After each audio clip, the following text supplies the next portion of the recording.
kind of check out what we've got going on here and how simple it is to harvest garlic and enjoy it for months and months to come. So I'm Stephanie Lalo, and this is Lalo Acres. My husband and I, kids and our pets, live on our 4.5 acre lot, and we decided to homestead. We are definitely learning this process. It is a lot to learn, but it's rewarding. You get out what you put in. And so we decided we just wanted to grow a lot of food and learn how to collect our own water and just kind of be somewhat sustainable. And so it's been an awesome journey. It's been, just for a little while. So if you are new to our page, I really appreciate you being here, and hopefully you can help us and give us some tips, and maybe we'll have something to offer you as well. Garlic. So we planted elephant garlic. Elephant garlic's about this big, if you've ever seen it in your local market or store. And each clove is about the size of a quarter, sometimes bigger. I purchased them online and kept them in my refrigerator for about 6 to 8 weeks. And the reason you do that, down here in Florida, we don't get those cold summer months that most garlic need. So I kind of kept it in the fridge for that amount of time to kind of act as the fall weather coming up, because our fall isn't quite as cool and as soon as we would like. And then I planted it, I believe it was December 1st. And I realized that once you have 3 to 4 inner bottom leaves turning brown like this, that is an indication that you're ready to harvest. Also, we have these lovely little flowers. They're not really flowers, they're bulbs, but they will seed, and apparently you can eat them. I'm choosing not to. I'm going to try to get as much seed from that as I can so that I can potentially grow something else, but typically you grow from the clove. And yeah, we're gonna pull these out and see how they're doing. Now, I know some people have said that you wait till all the leaves die back, but through my reading and my research, that's not always the case. And so we're gonna try, we'll try one, we'll see how it looks, and if I need to give it a little bit more time, then I will, but I think they're pretty much ready. I did bring some tools I wanted to show you. I brought some snips just in case I need to cut some roots out. I have a big piece of brown, like parchment type paper. Actually, it's a bag. It's one of those big Lowe's bags. And I prepped myself. That's loud, sorry. I cut it open, and I'm going to lay all the garlic out on that, and it'll actually stay on that paper. I'll put it in the garage so that it can harden for a couple weeks. And you can eat this right away, apparently, from what I've read, but a lot of people like to let their onions, garlic, squash, potatoes, things like that harden, which means it's essentially preserving it so that they will have a longer shelf life. So yeah, that's about it. I normally wear gloves, but today I thought it would be nice to really get in there and kind of see what's going on within the dirt here. And so hopefully, because I don't have help with my camera, I'll be able to show y'all what's going on. Let's see here. All right, so we're gonna dig down. Hopefully you can see that all the way around. And this bulb is huge.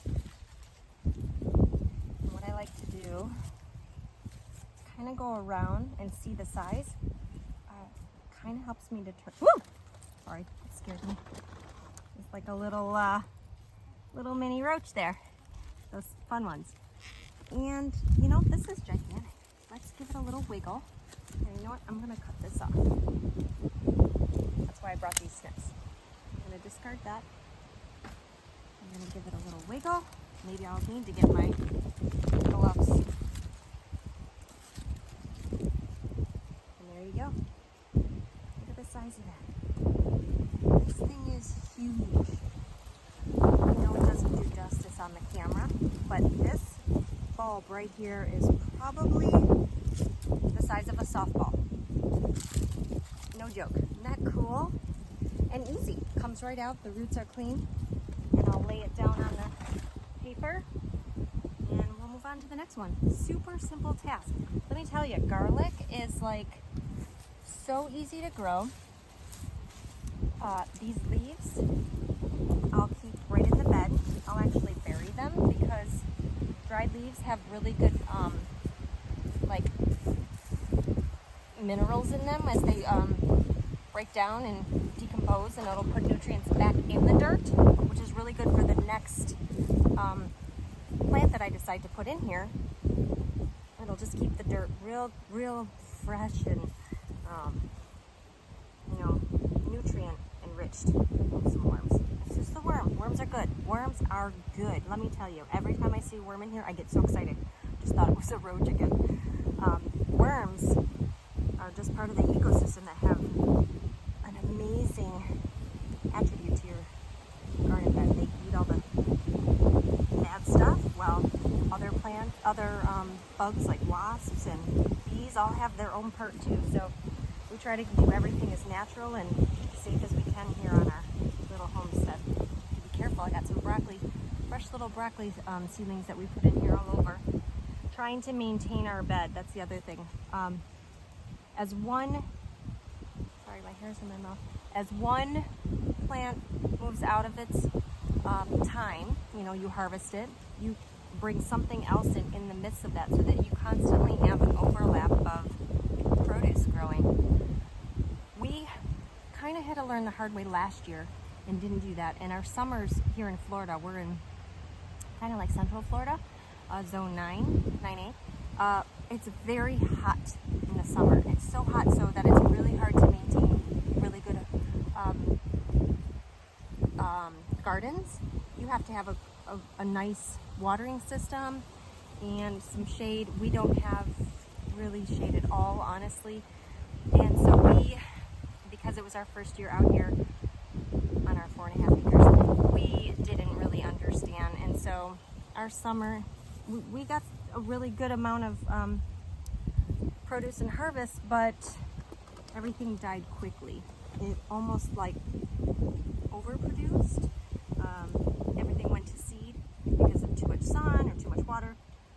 And so we did get a lot of stuff. We had a lot of tomatoes and cucumbers, but we also got a lot of pests. And some of those pests aren't good. If you don't have a balanced ecosystem, then you are sometimes overdrawn by the things that aren't great for your garden. And so that happened to us. But I can see just in the amount of time from last August until now, especially through the cooler months where our soil has become rich and dense, and you know, we kept it what it was last year, but tilled in a little bit of fresh dirt, and we've added some hay, straw or hay, I can't remember, I get them mixed up, on top to help keep everything cool. I guess it helps hold in moisture as well as keeping the heat out, and just doing little things here to implement. And so far everything is going really well, and I can show you more of that, but I digress. Okay, here's another garlic here. I wish I could move the camera down to show you, but just digging around a little bit. I'll wiggle it. Now this one's a little smaller, so I'm not going to pull the roots out of this one. This one's only about the size of a little bit bigger than a golf ball. We're going to leave that one. We'll let that one go. I'm going to just put the dirt back on top. I'm going to be careful because I've got some carrots in here as well. And we're going to move on to this one over here with a carrot growing right next to it. Take a look. Get that one out and I can show you. And that's about it, guys. Like, this is such an easy task, and garlic is such an easy thing to grow, and it gives wonderful flavors to your food. It was very inexpensive to start off when I purchased 2 bulbs. I think maybe $17. But now I will keep some of the garlic for next season, and I'll replant that, and now I don't have to keep repurchasing. So that's one of the benefits of having your own produce too, is especially with an organic system like we have, we can save our seeds and continue to grow from the produce that we already had, knowing what's in our food, how we watered, how we fed, fertilized, things like that. And yes, there's an upfront cost in the beginning with certain things, but over time it should yield you lots and lots of yummy, yummy food, and at a very little cost. And as we all know, these grocery stores and prices of everything is insane, and you don't know what's going in your food, even down to your produce, because they fertilize chemicals and they also use pesticides, which is very, very dangerous in my opinion. So it's chemicals, you know, you don't want to eat those chemicals. I mean, I know I don't. So yeah, like gardening is just awesome, and it's very, very rewarding, especially when you get to dig down into the soil where you put all your labor and your time and your work, and you can quickly pull this out. This one's the size of a baseball. Let's see if I can get it closer. Those roots are crazy, but yeah, this one is probably bigger than a baseball. It's hard to tell. I'll lay it down on the paper. I'll cut off these flowers, and that's it. I've got about 1, 2, 3, 4, 5, 6, 7, 8, 9, 10, 11, 12 plants. I'm sure I'm going to harvest all of them today. Some of them look a little small, and I can be patient. Some of them are really big, and I don't want them to get too big where they'll lose flavor. So that's about it. I'm really grateful that y'all are here and that you can continue to, oh, hi Tango, our Australian Shepherd, continue to chime in and, you know, do this with us. We are so grateful that there's a group out there of people who are, I don't know, interested in this